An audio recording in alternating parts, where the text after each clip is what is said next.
TV Serra Mar. Toda a região serrana no ar.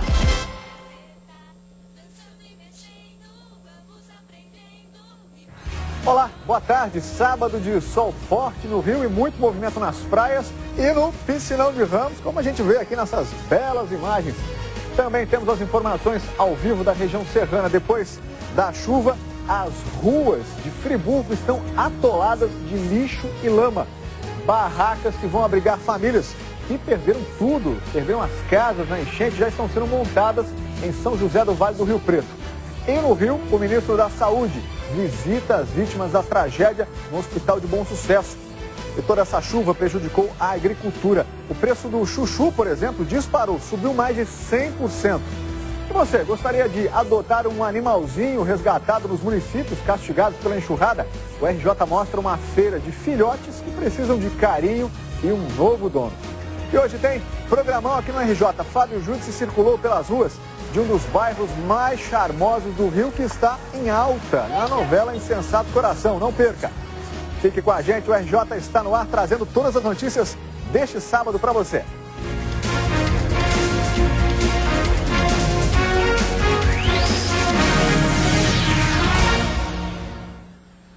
O sol chegou mesmo para ficar, já tem aparecido aí nos últimos 3 dias, o tempo está bem mais firme e essas condições facilitam o trabalho da Defesa Civil, né, nos municípios devastados pelo temporal da semana passada.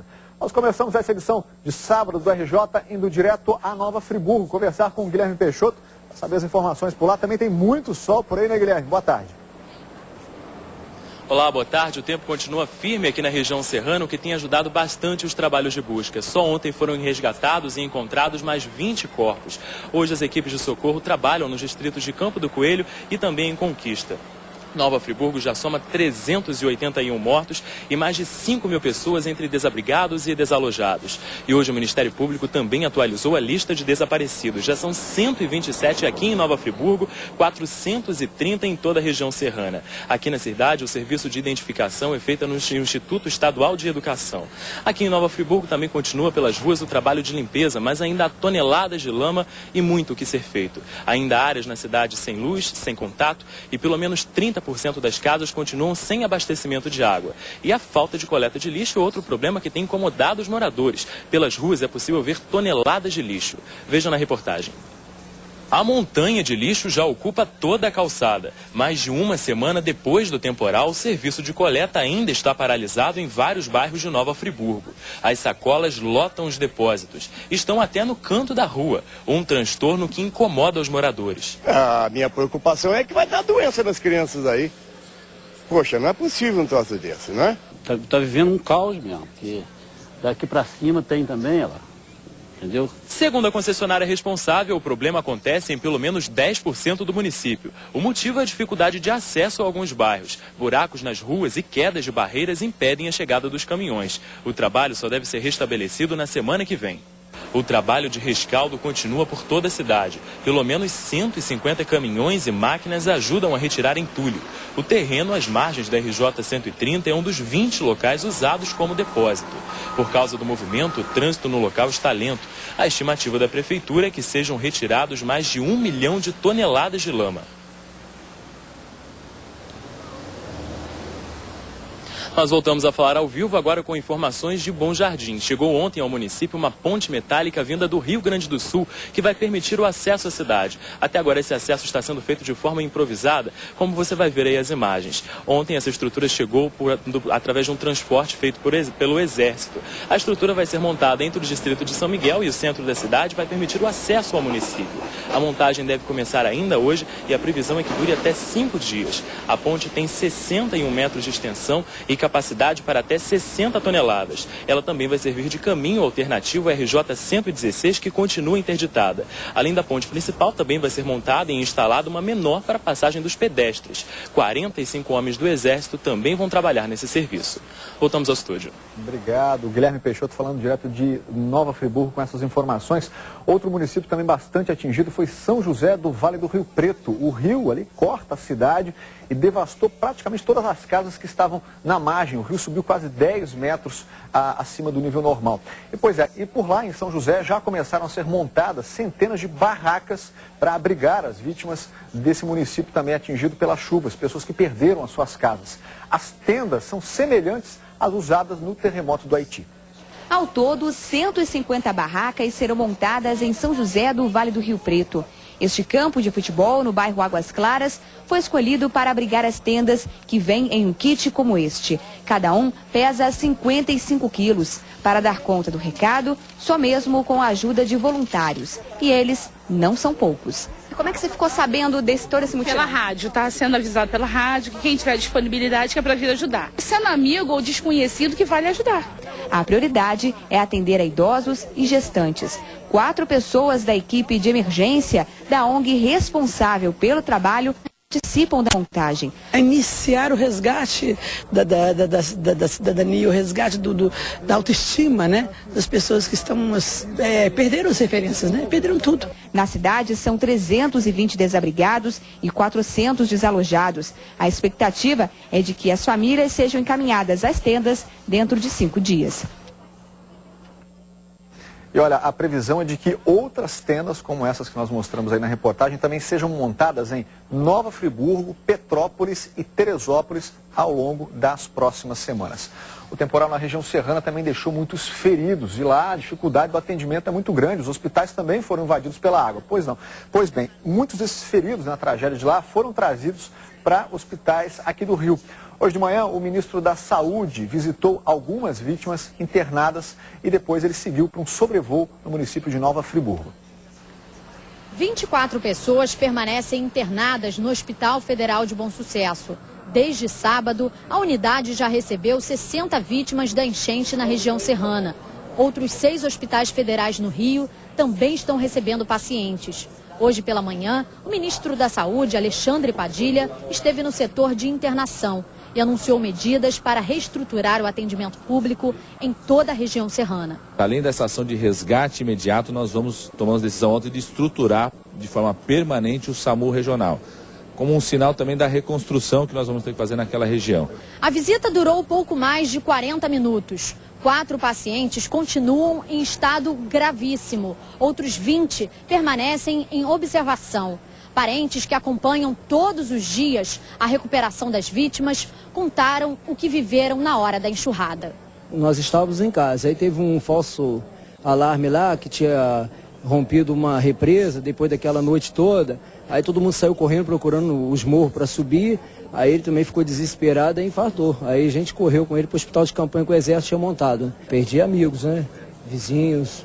Inclusive eu na noite, que foi mais ou menos 2 horas da manhã, o vizinho a 2 casas, eu tentei animá-lo para sair da casa dele, mas ele achou que não teria problema nenhum. Aí no outro dia a casa dele desabou, não teve como salvar ele. A irmã dessa estudante ficou soterrada por horas. Ela estava na casa da tia e dormia quando começou a chover. De repente, elas escutaram um barulho muito forte. Aí só deu tempo de acordar e a barreira veio, quebrou a parede caiu em cima delas. Aí levantaram a parede, conseguiram tirar as 2, só que tem que a minha tia já estava morta. E ela conseguiu sair com vida e teve uma lesão no braço direito. A estimativa dos médicos é que nos próximos dias, outros 3 pacientes recebam alta. Bem, agora nós fazemos um intervalo, mas já voltamos com outras informações do Rio. Você, telespectador da região serrana, região dos lagos, do norte e noroeste do estado, a partir de agora fica com as notícias locais. 12:07.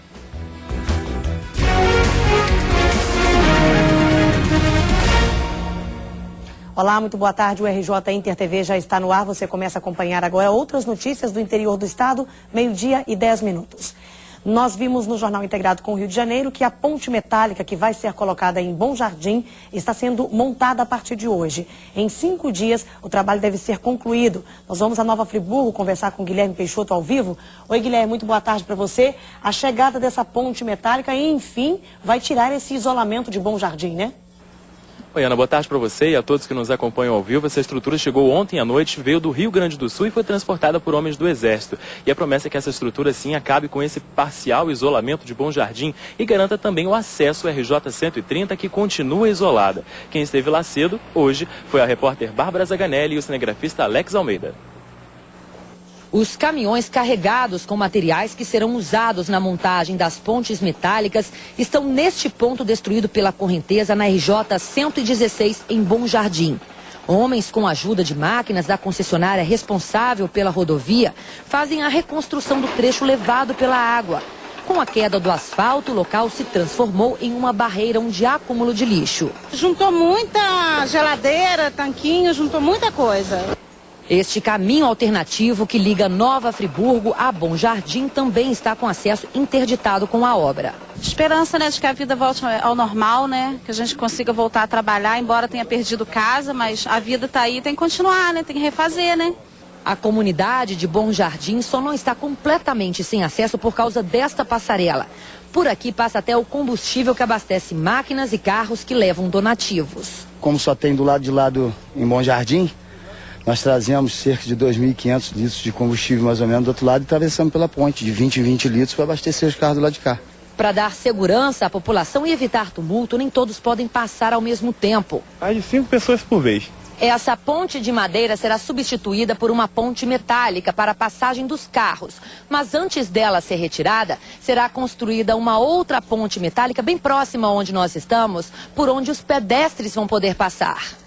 A ponte para os carros terá 61 metros de extensão e capacidade para até 60 toneladas. 45 homens do Exército estão envolvidos na montagem. A obra deve ser concluída em até 5 dias. Eu estou impressionada com a força que Deus tem dado para as pessoas. Está maravilhoso. Graças a Deus, todo mundo está com muita força para recomeçar tudo de novo.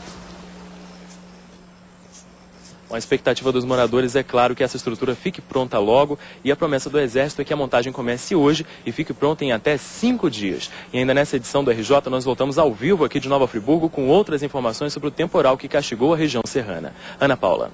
Ok, Guilherme, muito obrigado pelas informações e a gente volta a se falar assim. Bom, ainda em Bom Jardim, há muitos outros acessos também comprometidos e precisam de reparos. Enquanto isso, helicópteros levam mantimentos para as comunidades atingidas pela enchente. Do alto, o problema do município de Bom Jardim é visível. Apenas uma ponte improvisada para pedestres liga os 25 mil habitantes da cidade. A parte mais atingida pela inundação do Rio Grande foi também a mais carente, com cerca de 12 mil moradores. 10 dias após a enchente, muitos ainda limpam as casas. Os 2 caminhões de lama, tiramos muita lama. Este daqui era o principal posto de vacinação daqui de Bom Jardim. Repare só até aonde a água chegou, quase na altura do teto. Aqui eram aplicadas as vacinas de tétano, hepatite, principais medicamentos utilizados em quem teve contato com a água da enchente. A gente não conseguiu aproveitar nada. Estamos recebendo muita doação do hospital, muita doação dos outros PSFs de Bom Jardim, doação da Força Aérea. Então a gente está sendo agora sim bem abastecido aqui. Para amenizar um pouco o caos do município, a Aeronáutica montou uma grande operação humanitária nesta sexta-feira.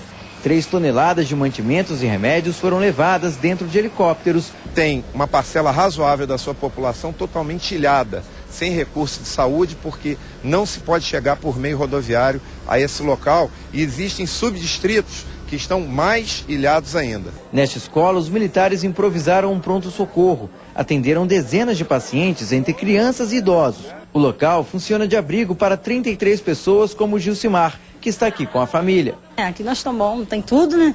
Só veio uma Kombi que está aqui, as outras tem que jogar fora. E a casa, como é que ficou? A casa nem sei. Os militares pretendem retornar ao município até que a situação se normalize. Tudo que está vindo aqui está sendo muito importante. Agradeço muito a Deus, né? Porque senão a gente ia morrer muita gente de fome e sede, né? Bom, já na BR-495, em Petrópolis, pedras que rolaram durante a chuva também estão sendo dinamitadas para abrir o caminho para os motoristas. Narayana Borges está ao vivo em Petrópolis, nós vamos conversar com ela. Narayana, muito boa tarde para você. São 200 toneladas de pedras que rolaram aí pela BR-495 em Petrópolis. Trechos ainda estão interditados, é isso? Olá, boa tarde, Ana, boa tarde a todos. O trecho realmente continua interditado. Está autorizada apenas a passagem dos moradores, né, que moram ali ao longo da rodovia e dos funcionários que trabalham na limpeza ali de toda a estrada. Foram montadas 3 barreiras, viu, Ana, para filtrar mesmo a passagem dessas pessoas e não dificultar o trabalho de limpeza da rodovia. Nesta manhã, eu e o cinegrafista Júnior Marins percorremos a BR-495 e mostramos e acompanhamos, vimos de perto o trabalho das pessoas, até porque estão usando dinamite, então a gente precisou só acompanhar pela manhã mesmo o trabalho de análise do local, enfim. E esse trabalho você acompanha agora na reportagem. Em Itaipava, onde começa a BR-495, aviso aos motoristas. O trânsito está liberado apenas até a entrada do Vale do Cuiabá, onde uma barreira foi montada. A partir deste ponto, apenas moradores e funcionários que trabalham na limpeza da rodovia podem passar. Pela BR, não é difícil encontrar deslizamentos de terra. Aqui, entre os quilômetros 23 e 24, mais de 200 toneladas de pedra rolaram, impedindo a passagem de veículos. Para ter acesso ao trecho, equipes que trabalham na via tiveram que abrir este caminho alternativo. Algumas pedras pesam 15 toneladas. Para tirá-las do local, técnicos vão usar dinamite. Por 2 dias, a rodovia ficou totalmente interditada. Seu Joel teve dificuldades para escoar sua produção. Mas já abriu a meia pista e comecei a levar. Também só passa morador por enquanto. Isso aí, só do lugar do local aqui. Mas você não acha perigoso passar por aqui? Né, mas não tem jeito. Tem que passar. Tem que passar, a gente tem que trabalhar. A expectativa é de que ainda hoje o trânsito de carros de passeio já seja liberado na BR. Ok. Bem, por enquanto, os ônibus que utilizam o trecho, a BR-495, vão continuar utilizando, passando pela RJ-116 por causa dessas interdições. Tanto na rodoviária de Teresópolis quanto na de Petrópolis, são apenas 2 horários diários, um pela manhã e outro na parte da tarde, Ana. Eu vou pedir agora para o cinegrafista Júnior Marins só mostrar aqui para a gente como é que está o tempo em Petrópolis. Olha só que lindo, o céu azul, poucas nuvens, um dia ensolarado e bem quente, viu, Ana? Ok, Narayana, obrigada pelas informações. Que bom que o tempo deu uma firmada em Petrópolis depois de tanta confusão, depois de tanta tragédia que a gente tem mostrado aqui nos nossos jornais. Bom, e 7 municípios atingidos pela chuva na Serra vão receber tratamento especial da Caixa Econômica Federal. Vão ser abertos novos postos de atendimento e o horário vai ser estendido. As medidas englobam também o pagamento de FGTS, adiantamento do Bolsa Família, instalação de agências bancárias móveis, a redução das taxas de juros do crédito para as pessoas física e jurídica. Mais de uma semana depois da enxurrada que atingiu a Serra, o trabalho de limpeza ainda é pesado em Nova Friburgo. Carros simplesmente desaparecem. Para ajudar a baixar a poeira, garis do Rio lavam ruas e estradas. Até para as máquinas o trabalho é difícil. Muitas pedras que rolaram das encostas são gigantescas. Nas áreas mais castigadas de Nova Friburgo, bombeiros ainda procuram corpos soterrados por toneladas de lama. A gente está tentando através da ajuda de moradores e familiares que indicam os locais. Em muitos lugares aqui de Nova Friburgo, as máquinas ainda não conseguiram abrir caminho. Olha só a dificuldade que os moradores têm para chegar até a casa deles. Olha só, a gente precisa de ajuda também para subir aqui. Precisa escalar um monte de troncos. Ainda há muitos destroços por aqui. Há 3 dias, Matilde, de 56 anos, não para de cavar. A história toda da minha família está aqui. Eu tô querendo achar o retrato dessa criança, entendeu? Meus documentos que estavam tudo ali na cômoda, ali naquele quarto, eu sei onde está tudo. Matilde é incansável. Além de um pequeno pedaço de madeira, usa as mãos para tentar resgatar a dignidade. Eu sei que meu guarda-roupa está para lá e minha cômoda está para lá, que eu preciso cavar. Ela acha um colchão, também encontra roupas da neta. Depois de 30 anos de luta para conseguir fazer alguma coisa, 1 segundo destrói tudo. Essa foi a forma que Matilde encontrou para recomeçar. Esperança a gente tem que ter, porque a gente precisa viver, né? Mas é muito difícil.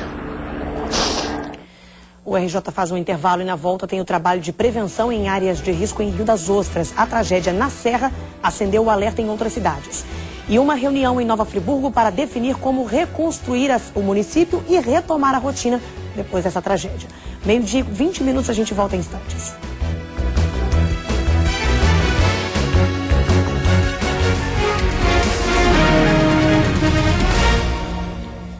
Estamos de volta com o RJ. Toda essa tragédia que aconteceu na região serrana tem servido de alerta para outras cidades do interior do estado. Em Rio das Ostras, a prefeitura está elaborando um plano de emergência. Representantes de 8 secretarias municipais foram indicados para entrar em ação em caso de emergência. Eles já começaram a visitar áreas de risco na cidade para avaliar que tipo de obra cada uma delas precisa. As intervenções devem começar ainda neste mês. Seriam criações de grandes piscinões naturais nas cabeceiras do rio Jundiá, ao longo do rio das Ostras, próximos ali do canal de Corujas, enfim, para conter a água de enxurrada e evitar que alague a região. Esse tipo de medida visa prevenir principalmente alagamentos. A estratégia faz parte do plano de emergência da cidade, que começou a ser elaborado recentemente. A limpeza constante dos 13 rios e canais que cortam o município é mais uma forma de evitar inundações. Essa iniciativa também prevê mapear a cidade para identificar as áreas que podem ou não ter construções. Também será definido mais detalhadamente quantos e quais locais servirão de abrigo em caso de emergência. É definir os abrigos, definir as casas de passagem, vamos dizer, como socorrer, as viaturas empenhadas e também o que é necessário. Colchonetes, alimento, leites, e isso com uma cotação prévia já de alguns itens. No primeiro bloco do RJ integrado com o Rio de Janeiro, a gente mostrou que o ministro da Saúde, Alexandre Padilha, visitou hospitais da capital, onde vítimas da região serrana foram levadas para lá. Depois dessa visita no Hospital de Bom Sucesso, Alexandre Padilha sobrevoou Nova Friburgo. Nós vamos voltar ao vivo com o Guilherme Peixoto, que tem algumas informações sobre esse sobrevoo. Oi, Guilherme, eu volto a falar com você. Tem alguma novidade depois desse sobrevoo do Alexandre Padilha em Nova Friburgo? Ana, o ministro e o secretário estadual de saúde, Sérgio Cortes, pousaram agora há pouco aqui em Nova Friburgo. Estão reunidos nesse momento com representantes do município e também programaram uma visita ao Hospital Municipal Raul Sertã e aos 2 hospitais de campanha, tanto da Marinha quanto do Governo do Estado, montados no centro da cidade.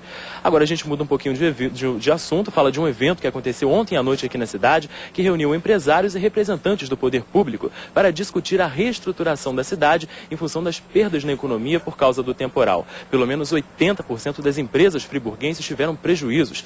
A novidade anunciada ontem foi uma nova linha de crédito para salvar e ajudar nessa reestruturação das empresas. Veja só. A reunião serviu para apontar as demandas do empresariado e discutir projetos de recuperação da economia de Nova Friburgo.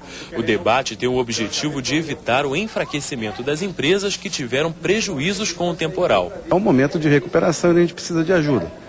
É bom lembrar que a indústria representa 20 mil empregos diretos aqui em Nova Friburgo e isso significa que movimenta a economia da cidade.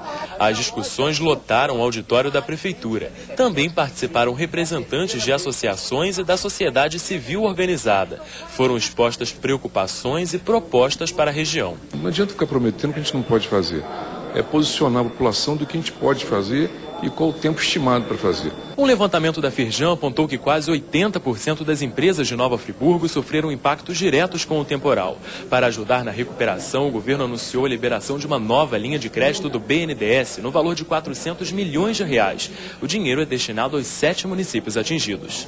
A novidade foi apresentada durante os debates pelo vice-governador Luiz Fernando Pezão. A Dilma abriu essa linha de crédito através do BNDES para todas as agências bancárias em apoio ao pequeno, quem é formal, quem é informal, dando um prazo de carência, juro que não tem banco nenhum no mundo que tem um 5,5% fixo, 2 anos de carência. Durante o evento também foi apresentado ao público o Comitê Pró Nova Friburgo, uma união de esforços idealizada pela rede InterTV em parceria com a Associação Comercial, Industrial e Agrícola de Nova Friburgo. O objetivo é criar um canal de diálogo permanente entre a população e as autoridades, organizando as necessidades de cada setor. A gente continua ao vivo com o Guilherme Peixoto em Nova Friburgo. Guilherme, vamos falar agora sobre calendário escolar. A gente sabe que as aulas retomam no dia 7 de fevereiro, mas diante dessa tragédia aí em Nova Friburgo, na região serrana, enfim, a gente vai ter alguma mudança no calendário escolar aí em Nova Friburgo? Olha, a Secretaria Municipal de Educação fez uma reunião com os diretores que têm até 72 horas para apresentar um relatório completo com os danos em cada unidade. Sobre esse assunto a gente conversa com o Marcelo Verli, que é o secretário de Educação aqui de Nova Friburgo. Marcelo, obrigado pela sua participação ao vivo aqui no RJ. O calendário e esse início das aulas pode ser alterado? A previsão original seria o retorno às aulas no dia 7 de fevereiro, mas nós temos hoje em torno de 20 escolas servindo de abrigos e centrais de distribuição de alimentos. A previsão original, no levantamento que nós fizemos, em torno de 30% a 40% das demais unidades tiveram algum tipo de dano, interrupção de acesso, desmoronamentos que aconteceram, inundações. Então todo esse levantamento está sendo feito, terá que ser entregue até segunda-feira, 10h30 da manhã, e na tarde de segunda-feira, com essas informações todas, nós vamos poder ter uma clareza maior em relação a pelo menos uma previsão inicial para a retomada do ano letivo, que a princípio seria dia 7 de fevereiro. Já há algum balanço parcial dos estragos provocados em algumas unidades aqui da cidade? Nós tivemos algumas unidades que tiveram um dano total, desmoronamento que aconteceu em Conquista, em Rui Sanglar. Tivemos muitas escolas também que foram inundadas no Rui Barbosa, também o Décio Monteiro Soares. Tivemos outras unidades cujo entorno da escola está absolutamente inacessível, então também vai ser feito todo um trabalho. E outras escolas precisam de uma limpeza completa, de uma higienização também em relação a caixas d'água. Tivemos algumas escolas que acabaram também num primeiro momento servindo também como para receber corpos que foram retirados das chuvas, das enchentes. Então tudo isso precisa ser bolado, um grande relatório final que vai ser feito na segunda-feira para a gente poder a partir daí então tomar as decisões para o mais brevemente possível a gente conseguir pelo menos definir a data de retomada do ano letivo. Ok, secretário, muito obrigado pela sua participação, bom trabalho. E antes de a gente encerrar essa nossa participação ao vivo aqui no RJ, vamos dar uma olhadinha como começou o tempo por aqui hoje. O dia está assim, olha, bastante claro, céu aberto, sol e muito calor por aqui. Temperatura de 28 graus, viu, Ana? Ok, Guilherme, muito obrigado pelas informações. Que bom, assim como Petrópolis, que a gente viu também, o tempo deu uma firmada aí em Nova Friburgo. Obrigado pela sua participação e as informações que você trouxe hoje pra gente no RJ. Ainda em Nova Friburgo, um ponto turístico que recebe mais de 500 visitantes por mês foi parcialmente atingido pela lama. Obras de arte ficaram no meio da tragédia. É o Jardim do Nego. O artista responsável pelo espaço agora só pensa na reconstrução. No terreno ao lado, tudo veio abaixo, mas o Jardim do Nego continua lá. Só que fechado, como nunca esteve. E com um acesso bastante comprometido. Oi, tudo bem? Tudo bem. Como é que estão as coisas por aí? As coisas estão meio complicadas. Estão trabalhando para recuperar? Vamos recuperar. Vamos ver como é que tá aí dentro, então. Dá licença. No jardim que vem sendo moldado pelo Nego desde 1982, existiam cerca de 30 esculturas entalhadas aproveitando os recursos naturais do terreno. Depois do temporal, 4 esculturas foram danificadas e uma desapareceu completamente. Esse caminho aqui que a gente está pegando agora dá acesso à obra mais famosa aqui do Jardim do Nego, que é a Índia Potira. É uma obra que já saiu em vários jornais, em vários programas. E aqui, a primeira impressão é de que ela foi soterrada, porque o acesso ficou bloqueado e a gente precisa enfrentar esse monte de terra para conseguir chegar até a Índia. E a gente vai ver como é que ela tá. Chegando aqui, a gente pode ver como a escultura foi bastante poupada, porque mesmo com toda aquela terra que desceu, passou por um lado, passou por outro, e a Índia permaneceu aqui, né, Nego? Como é que ficou, assim, seu coração de ver essa obra sua que você trata com tanto carinho? Pois é, quando eu cheguei aqui, eu avaliei que vi que ela pode ser desenterrada de novo, esculpida de novo, agora tirando de uma maneira quase arqueológica, assim, cavando, né? Essa escultura, quando ela não tinha esse monte de barro aqui, ela tinha 5,5 metros do chão. Ela é muito grande, dá pra ver aqui, perto dela. E essa índia, ela tinha uma coisa muito especial, que ela dava a luz a um índiozinho. E esse índiozinho foi totalmente soterrado. O artista vai ter um trabalho para recuperar essa obra. Ali, aqui a gente só vê lama. E à medida que a gente vai subindo, a gente vai ficando mais perto da Índia. O artista já trabalha na reconstrução das imagens. O ponto turístico recebe em média 520 visitantes por mês. Mas pelo menos até maio o lugar vai ficar fechado. E mesmo deixando de ganhar o dinheiro com os turistas, ele ainda consegue ver coisas positivas em tudo que aconteceu. De repente a força superior achou que eu estava precisando realmente desse punhado de terra que aqui tá tudo bem cuidado, que até um balde de terra tava difícil a gente procurar aí no local onde pudesse tirar, né? É bom porque a gente vem com mais força. Vou fazer tudo de novo. É uma perda aí para a cultura de Nova Friburgo, mas com o tempo, com muita força de vontade, com força mesmo, a gente vai conseguindo recuperar aos poucos o que a chuva deixou para trás. E os animais atingidos pela tragédia na região serrana não foram esquecidos. Em Teresópolis, equipes saem diariamente para resgatar, cuidar e conseguir um novo lar para cães e gatos. O carinho vem de mãos estranhas. É importante esse carinho, né, também com os animais, enfim, até porque eles fazem parte, são acho que uma família de todos, né? Então, assim, além da gente olhar pelas pessoas também, é muito importante essa dedicação e trazer um pouco de carinho. Muitos desses cachorros perderam a sua família, então perderam referência. No abrigo improvisado em um galpão, recebem os primeiros socorros, alimentação e o carinho dos voluntários. Qual é o teu serviço aqui? Cuidar deles, tratar dos gatinhos, na seringa que eles não podem comer, dos filhotezinhos. Já são mais de 150 cães e gatos resgatados das áreas devastadas. E a todo momento chegam mais. A cada viagem que nós vamos lá, a gente volta com uns 10, 15 animais. Tem muita gente que não pode levar mesmo, porque vai para abrigo, porque não tem como levar e acaba tendo que abandonar. Eles ficam resistentes. Teve um que a gente resgatou, ele quis voltar de novo para casa, voltou, a gente teve que pegar de novo. A maioria tá assim. Animais que, se não fossem recolhidos, estariam pelas ruas, doentes e espalhando doenças. A melhor prevenção que a gente pode fazer é vacinação. Né? Vacinas que desde V10, V8, que são vacinas que são especificamente deles, assim como a raiva. São animais que foram resgatados da enchente mesmo, da lama. Como em todo abrigo, o funcionamento depende de doações.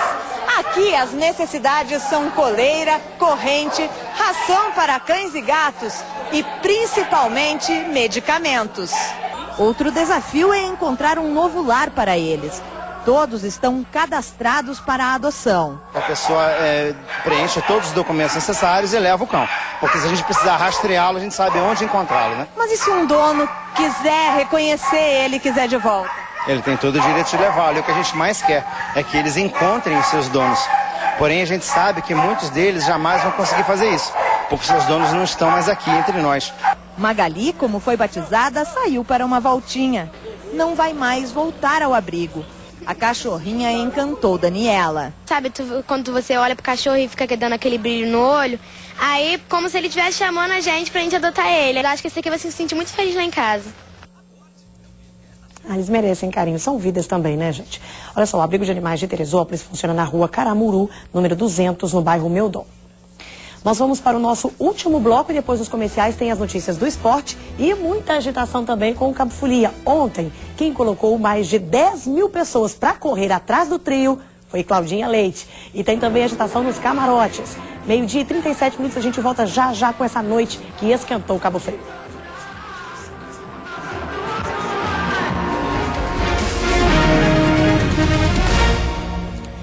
Estamos de volta com o RJ, o último bloco do nosso jornal, agora 12h e 41 minutos. Em Campos, 2 homens foram presos ontem pela Polícia Militar tentando repassar 4 notas falsas de R$50. Os acusados foram presos em flagrante na rodovia BR-101, no Jardim Carioca, em Guarus. Eles foram levados para a Polícia Federal e depois encaminhados para o presídio de Campos. As cédulas foram apreendidas e o caso vai ser investigado.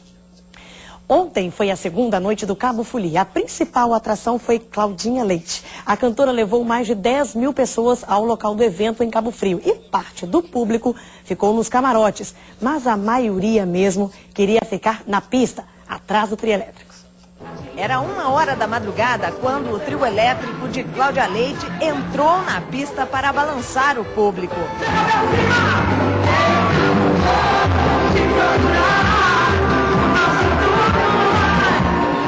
Achando maravilhoso, ainda mais com Cláudia Leite presente, está sendo perfeito, é a primeira vez que eu venho, está sendo maravilhoso.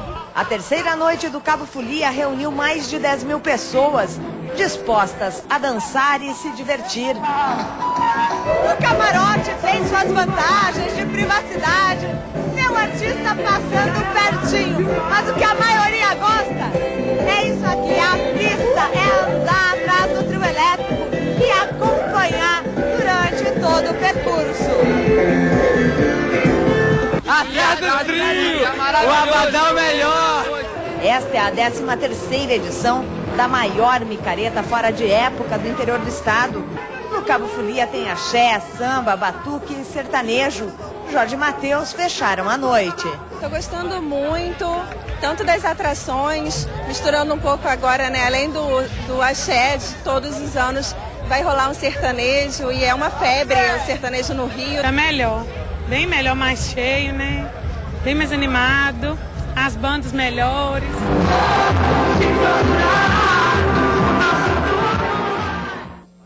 E depois de Claudinha Leite, se apresentou a dupla Jorge e Matheus. E hoje, no Cabo Folia, se apresentam Jamil e Daniela Mercury. O evento, que termina amanhã com o monobloco, está arrecadando donativos para a região serrana. A doação pode ser feita durante a entrega do Abadá. Outras informações você encontra lá no nosso portal em 360.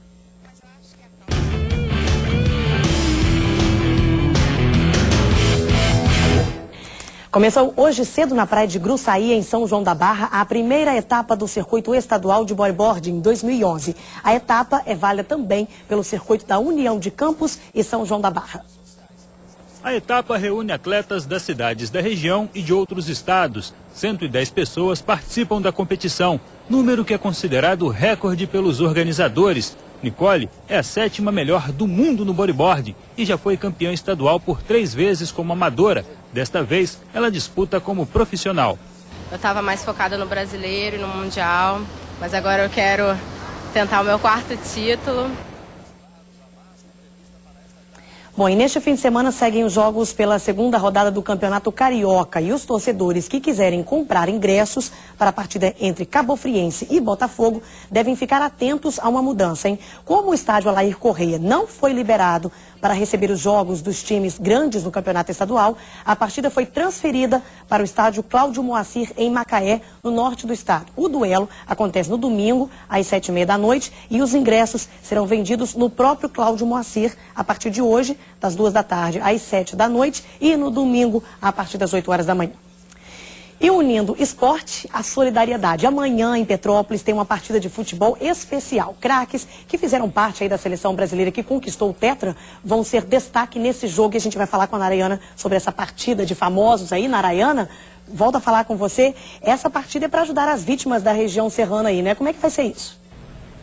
Olá, Ana. A partida vai ser no estádio Atílio Marotti, a partir das 11 horas da manhã, lá no bairro Quarteirão, em Guilherme. Vão entrar em campos craques como Bebeto, Zinho, Ricardo Rocha, Donizete, e os amigos do Tetra vão enfrentar os amigos do MEP, o Movimento Esportivo de Petrópolis. Mas para falar mais sobre essa partida, eu converso agora com o João Henrique Areia. Ele é o organizador do evento. Boa tarde, João. Como é que as pessoas podem assistir a essa partida? Boa tarde. Hoje, até às 8 horas da noite, podem trocar os ingressos tanto no Serrano quanto no Centro de Cultura aqui na Praça da Águia, em Petrópolis, por um kit de alimentos.